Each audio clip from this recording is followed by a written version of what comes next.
For the last Sunday in March, you've found the Georgia Gang. Topping our agenda today, Governor Deal warns of a special session on transportation. The governor wins a victory in his education battle, and it looks like Georgia will have 3 to 4 new cities in the coming year. These are some of the stories up for grabs on the Georgia Gang. From the Fox 5 studios, the Georgia Gang starts now. And we're glad you could be with us on this cool Sunday leading up to Holy Week and Easter Sunday. The weather's a little bit chilly, but I think we're ready to see it all end. And I think some folks are ready to see the session of the General Assembly end this coming week. They'd like to be out by Thursday, but Governor Deal late in the week warned that, or through his spokesman, Brian Robinson, warned that a special session could be called if the legislature doesn't pass his transportation bill, or a transportation bill. Well, that's right. And as we tape on a Friday, the conferees of both the House and the Senate met for the first time. They're going to meet again late Friday throughout the weekend to see if they can hammer out what the governor is adamant about, and that is that we get to that $1 billion figure for the infrastructure and for the roads. Exactly right. He doesn't just want a bill. He wants a bill that generates a specific amount of money, and that's what he's asking for. And I think that that's why he's given them a little extra push with the threat of a special session to get it done. Well, Alexis, the approaches of the Senate and the House are so different. The House is just raising the gas tax. The Senate is saying, no, there are lots of other things we can do.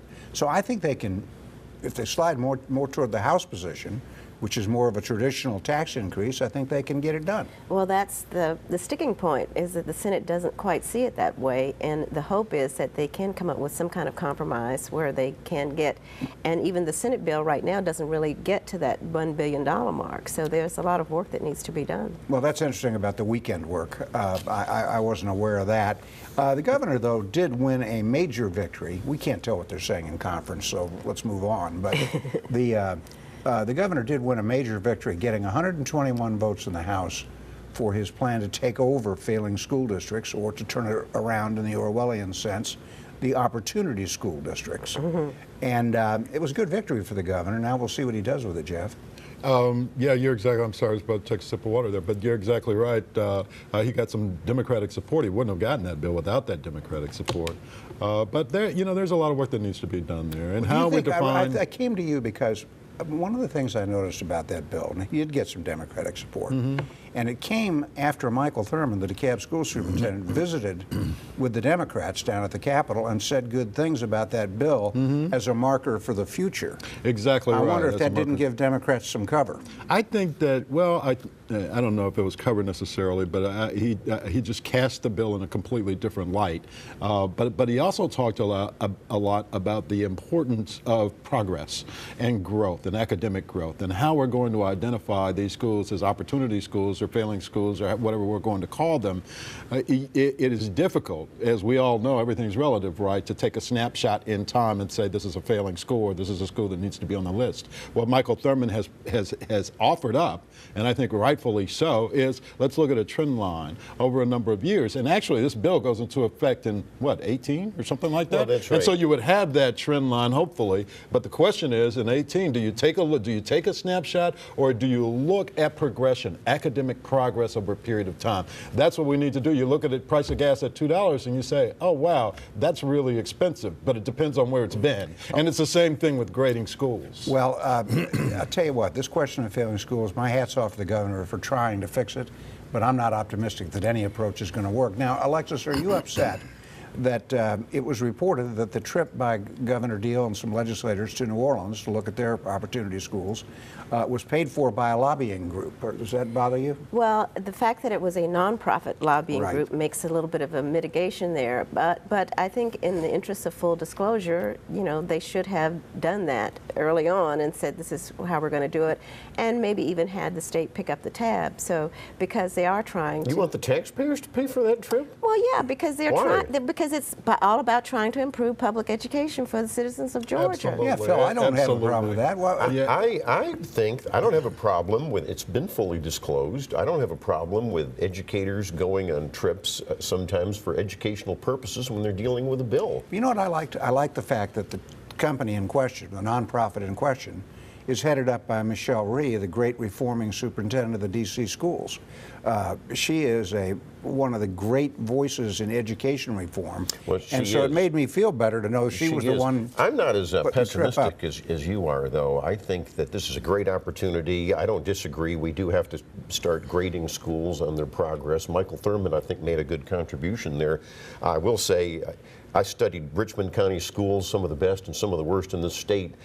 I can tell you, without the grading system, that for 20 years there's been some consistently failing schools. Sure, absolutely. And here in Atlanta, those need some help, and those are the ones that need the help. That's exactly right. That's right. But those that have shown some, this is where the good Dick is but those that have shown some progress over those 20 years, yes, Phil, they agree with you. They need to be credited with that. And the thing is, it's still, historically true that school performance is based on socioeconomic status of the students.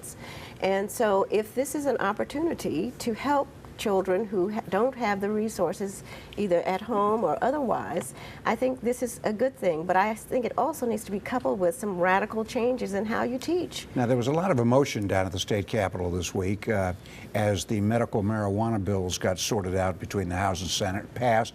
I think the governor was to sign the medical marijuana, that's the oil, cannabis oil, on Friday afternoon as we taped.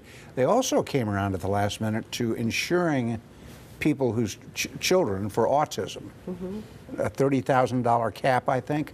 So there was a lot of happy families at the Capitol this week. It almost looks out of place in a legislative setting, but I understand it. Good victory and for Alan Peake of Macon. It was. Alan Peake, of course, the original author of the cannabis oil bill. A lot of people were worried that it wasn't going to make it. It is a narrowly tailored bill. It's named after the little girl, of course, Haley, and when you consider that little Haley had 200 seizures a day and couldn't get the treatment here in Georgia, you have to try to help people, and I think people came together and did it. Yeah, and then the autism thing at the last minute.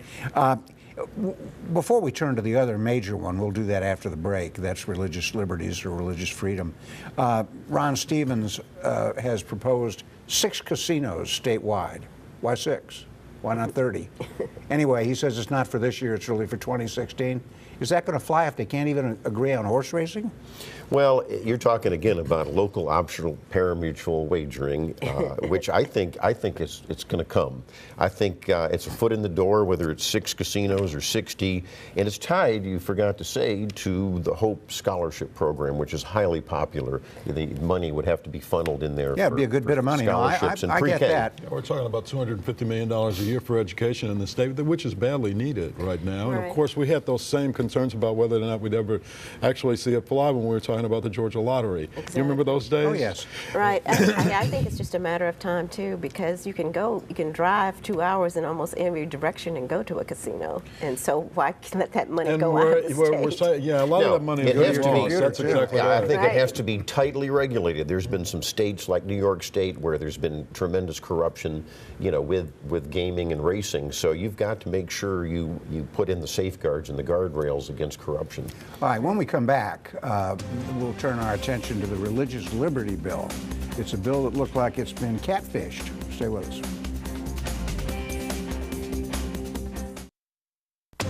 Have a question or comment for the Georgia Gang? Visit their website at myfoxatlanta.com. One of the major fusses in the General Assembly this session has been the so-called Religious Liberties Bill. RFRA is the inside name for it. And it was essentially gutted, thus the old legislative term catfished. My state representative, of all people, Mike Jacobs, changed the bill, took out its essence, really, joined by Beth Beskin of Buckhead. Took out discrimination? Yeah. It's a bill that we need. It's a bill that is in 19 other states. It's a bill that Bill Clinton signed into law nationally, and now it's been gutted, Phil. Well, that's right, and remember this phrase is the heart of this religious liberty bill, and that is the strict scrutiny of the free exercise of religion that all of us ought to enjoy. And the amendment... Yeah, we really needed that. The U.S. Constitution isn't nearly enough. You and Obama have never respected the U.S. Constitution, but the point being is that these representatives, and I'm still studying the arguments here, but yeah, I think that Beskin and Jacobs made a mistake here, and it's apparently dead for the session. Well, yeah, and the voices in support of this bill, though, are so intolerant. I mean, I support the bill, okay, but I don't have to go on the radio, as Eric Erickson did Thursday, and call Mike Jacobs a prostitute. Yeah. He's a state legislator. Well, he's not a prostitute, and he didn't make a mistake. In fact, he did a very reasonable thing. He said, I'm going to take the proponents of this bill at their word that they are not going to discriminate, and let's just put that language into the bill. And that's what happened. And that, to me, seems to be a very reasonable, straightforward. Well, the problem is it now upholds all these crazy local ordinances. Well, that's right, Jeff. Let me give you a quick example. Let's just say, the city of Decatur says, wait a minute, we have a, quote, anti-discrimination ordinance now saying that Muslims can discriminate against women. And so we can't touch that bad law at a local level, like you're saying. Jeff, there's some unintended consequences here that I think the proponents of the bill said, wait, stop, Mike Jacobs, think this through. Yeah, well, I think that there were some unintended consequences of the original bill, so I was glad to see the amendment and glad to see the bill gutted, catfished, whatever. Mike Jacobs is my winner of the week. I think that he did a great job in putting the kind of language into that bill that it always needed. Right. Yeah, but we got to stop this name calling. We got to stop this craziness. We really do. I mean, and have some the guy's civility. A and have some civility in our public discourse. I believe in civility, but all of us have written editorials and opinions and not calling legislators prostitutes. Well, yes, there's a degree of civility. Not even you ever did that. I use some rough language in my Augusta Chronicle, protected by and so have all of you. I've read all of your stuff, and you've read mine. So be careful. You're going down a slippery slope there. All right, well, let's change the subject to new cities, Jeff's favorite topic. I'm told that it looks as if the new cities in DeKalb of La Vista Hills, Tucker, and Stonecrest. Are you in the city of Stonecrest by any chance? You are. I am. Oh, how about that? Yeah. You get your streets paved. If this happens, you'll get your streets paved. You won't get police. You're going to love the new city. You won't get police. I won't get police. No, you just get 3 services. Yeah, that's exactly right. Yeah, you can pick and choose whichever services that you want. But but my subdivision, we're working on our city too. The Senate has agreed. You get your children working on boundary signs. The Senate has agreed on that legislation. Send it over to the House. All the House has to do is agree. But there's still a pretty good-sized sticking point there with Tucker and La Vista Hills and who gets what, and then there's no sense getting into it. But the House is going to have to agree to some things they didn't like to get La Vista Hills and Tucker approved. So that's interesting that it could just like that happen after, what, 3 years Well, of by the trying? way, my subdivision has 21 homes in it, and so, you'd only need 11 to have a majority vote. Do you have a tax base? Well, we will. Absolutely. We'll have a tax base. I'm for you having local control over your right. local affairs. It's crazy, the balkanization of the whole area. And Well, thank you. That's my point. Well, and then, of course, we've got to talk about the city of South Fulton, which Right. I can't tell if that's going to happen or not. I can't tell either, but there seems to be some resistance to being annexed for sure. So I'm not sure what's going to happen, whether they're going to incorporate as a city or latch All right, on to Atlanta. Ever dysfunctional DeKalb, only helped a little bit by these new cities. This week, the General Assembly passed State Senator Elena Parent's package of legislation that would require the county to have an internal independent auditor and some other things on expense controls and how things are put out for bid. Altogether, good legislation. Are you talking about DeKalb or Fulton? DeKalb. Okay. Talking about the DeKalb Okay, you said legislation. Fulton. Okay. Did I say Fulton? Yeah. I didn't mean that. No, it's DeKalb. Ever dysfunctional Right. DeKalb. That's what you said. Fulton is just dysfunctional. No, DeKalb is ever dysfunctional. That's what you said. Phil got it. And so we've got this business now of Mike Bowers being asked by Lee May to investigate the county. And this week, the district attorney, Robert James, spoke up and said, no, I don't want him meddling in my cases. He could ruin some of my investigations. Well, I think that's a mistake by District Attorney Robert James. You would think if anyone's a district attorney, you would welcome any help, especially trying to root out corruption. And I think what's happened is, and you saw some resignations in DeKalb County of some top officials. You saw, for example, Morris Williams, one of the top people. That was Vernon Jones's guy. Remember, let's step back a minute. Remember the original investigation by Robert James, the DA, was to go into the watershed department in DeKalb. Well, remember, and Jeff, you know this well, it shifted. And the stakes were high because it was $1 billion in work. The stakes were very high, and so I think we need to get our eye back on watershed, and I think that's why Chris Morris, another top official, and Morris Williams resigned and headed for the hills. Right, and they had a watershed retired after, they all did it on the same day or 2 days. Fast. 2 day same period. And the question then becomes, does Mike Bowers go back to that grand jury investigation and report that was aimed at Vernon Jones, Richard Stogner, and that crowd?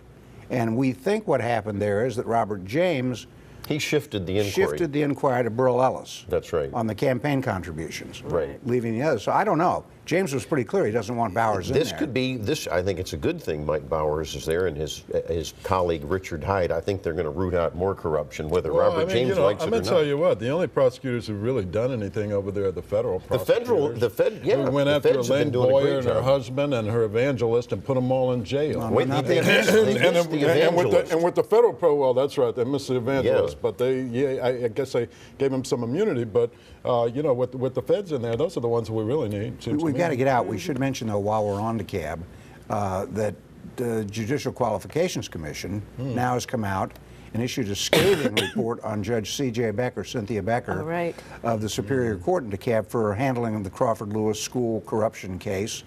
And I don't know what's going to come of that. She has retired.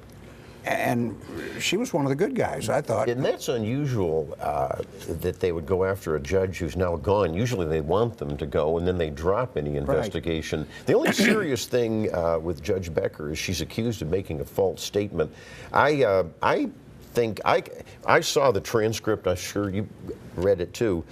I think she actually thought that she never got a communication from the lawyers, and she thought she was doing the right thing. I don't know if she's being treated properly. All right, when we come back, we mentioned sometimes dysfunctional Fulton County. We'll tell you about how the county is looking for a new police chief. Stay with us. Have a question or comment for the Georgia Gang? Visit their website at myfoxatlanta.com. We've told you before on the gang about the I-Team, Fox 5 I-Team investigation of the Fulton County Police Chief, Cassandra Jones. Dale Russell reported that she was teaching a class during the middle of the day and that on most Mondays she worked at home. Well, she resigned this week, and she made it clear she wasn't quitting because of that. She said, I'm retiring. 38 years in law enforcement. But the timing is, shall we say, suspect. Well, she was a disgrace to the office. Sorry, Dick, I'm name-calling here, but I'm glad she's gone. That's an adjective. Didn't call her a name. Call her a name. I'm glad she's gone, and we need a new police chief. You just cannot hold 2 or 3 jobs and be a police chief. Well, it didn't look good. No, and then we have the all-powerful tax collector, Dr. Arthur Ferdinand, who lost his suit to get Commissioner Liz Hausman's suit against him dismissed. Right. She's suing him because she claims he harassed her and monkeyed with her taxes because she was singled out over her vehicle tag and registration. Yeah. It looked punitive because she had been critical of Arthur Ferdinand. Yeah, but it's going to be hard to prove that, I think. And then in Cobb County, we learned this week for sure that the Braves, in building that new stadium, will get the full tax break on the materials used in the construction. I'm saying this right? The materials used in the construction of that stadium. Right. I presume the Falcons do too. So that's that. Now, let's turn our attention to Washington a little bit. Where I am tempted to call some names. But I think it's interesting that with the Republicans now fully in control, the House passed a budget. You know, we get used to the Republicans functioning. They passed a budget under the leadership of Tom Price, the chairman of the Budget Committee. The Senate, it's not going that easily, but they may have voted by Friday afternoon on a version of the budget. The Democrats never passed out a budget out of the Senate, what, 5, 6, 7 years? That's right. So I think, it's a good blueprint. They didn't get one from the Republican House. Well, no, they did the last couple of years. They did all of their work. The last couple of years, I think they're supposed to do it every year. The House. No, they got it when Republicans had control of the House. Well- they didn't get it when the Republicans did. So it's okay if the Democrats don't do a budget, Well, but it's but not okay yeah. if the Republicans I don't do think it. we need to have a budget they're that be doing- consistent. but the budget itself, it sort of catfishes a lot of the social aid programs, and that means guts, right? Yeah. And eliminates the cuts. Which ballooned us to an $18 trillion debt. And they increased the defense budget, and so they're doing this budget, balancing it on the backs of low-income Are and you poor ever people who concerned need about our assistance. $18 trillion debt? Does that ever It concern never liberals? does. It never does concern me Well, because this they is- have the this- ability to print the money, that's so print terrible. some money. That's what I say. Well, you know what? That didn't work in Well- the 1930s well- when they just printed money. And welcome to Argentina. Yeah, or Greece. Or Greece, yeah, welcome to Greece. Now, this week, the other thing, and this one bothers me. The U.S. Army read formal charges of desertion against Sergeant Bo Bergdahl. And I got to say, the President of the United States, Barack Obama, swapped Bo Bergdahl for 5 Taliban leaders who will all be back in the field soon enough, and then had a Rose Garden ceremony for Bo Bergdahl's family. And the man is now being charged with desertion. And there's technical language And they there. knew he was a deserter back when they had this stupid ceremony. Yeah, and now while the president's doing this, the Middle East is blowing up. If you look at it, Saudi Arabia is about to invade Yemen. The Yemen president has boogied. Fled. He's gone. ISIS is being fought by Iraq and Iran, and we're in a way helping Iran. And he's undercutting Israel's leader, who was our ally in the Mideast. So where is the steady hand of foreign policy? I mean, Barack Obama, to me, the Bo Bergdahl, I know it's not directly related, but the Bo Bergdahl thing and It's the a Rose symbol. Garden It's a ceremony symbol of is a weakness. symbol No, of it is- weakness. it That's is right. not. Thank It you. is It's a symbol of absolutely not. weakness at all. I mean, reports came out today about the kind of treatment that he endured when he was over there. Well, and that's his the own torture. fault. He deserted to the Taliban, so what does he expect? You know, I mean, I think the Middle East, when you look at I mean, it's a tinderbox. There's no question about it. And I don't care who the president is, it's still going to be a tinderbox. And the only thing that's Exactly going right. to keep the ISIS and those kinds of movements over there, the dictators who've been there for a long time and who kept order through murder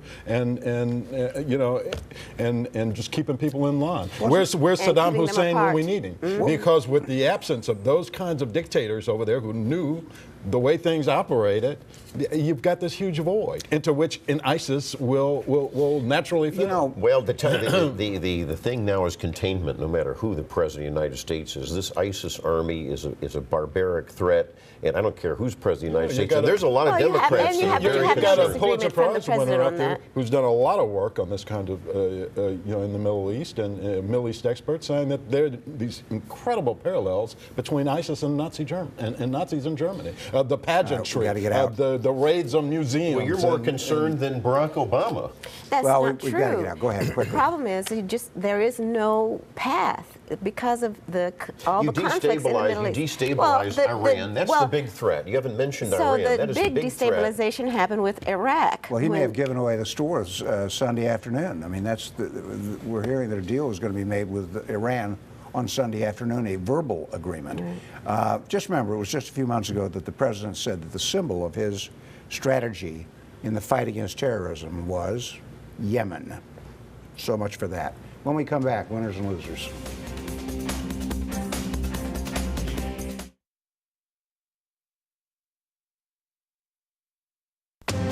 Time now for the week's winners and losers. And we'll begin with you, Jeff, even though you've already declared Mike Jacobs your winner Mike of the week. Jacobs is indeed my winner of the week for bringing some sanity to that bill and making sure that it doesn't go forward. If the proponents say this bill is not intended to discriminate, then the bill should say so. And he made sure that that happened, so he's my winner. All right, what else do you have? That's it. Okay, Phil? Well, I want to say as my winner, the governor in that whole school opportunity district. I think that is major to try to turn around education in the state. I think it's going to be a national model, and he deserves a lot of credit for that. You know, we lost a pioneer in the Atlanta tech scene. It was John Imlay, and he was a great visionary. So he is my winner of the week, and I'm going to make my winner of the week his heart's in the right place, Senator Josh McCoon, who did the religious liberty bill. All right, Alexis? Okay, I'm going to salute Gene Kansas. He's my winner of the week. He opened up the old Atlanta Daily World building, and it now has a Condessa Coffee and an Arden's Garden and 2 apartments on the 2nd floor. And he did a lovely dedication. The building is now called the Historic Daily World Building at 145 Auburn Avenue. So Did you recognize it? Sort of, but it really is fabulous, and it's going to be a great spot for the Georgia State students. And then I also want to say that Spelman may be getting Mary Schmidt Campbell as its new president. She's been in town this week as a finalist to be interviewed and meet with the students to replace Beverly Daniel Tatum. She's a Dean Emerita of the Tisch School of the Arts from New York University, so that could be exciting for Spelman. Is that it? That's it. All right. Come on out to the Brookhaven Cherry Blossom Festival this afternoon. It's the final day, noon to 6. Planted all those trees there, and it looks very, very nice and ready for spring. Winner Newt Gingrich, who testified before a House committee on radical Islam, and he made a very simple point. He said, if we have an administration that won't even give it a name, we are doomed to lose the fight. And we'll see you next week on the Georgia Gang. The opinions expressed in this broadcast are those of the panelists appearing in this program.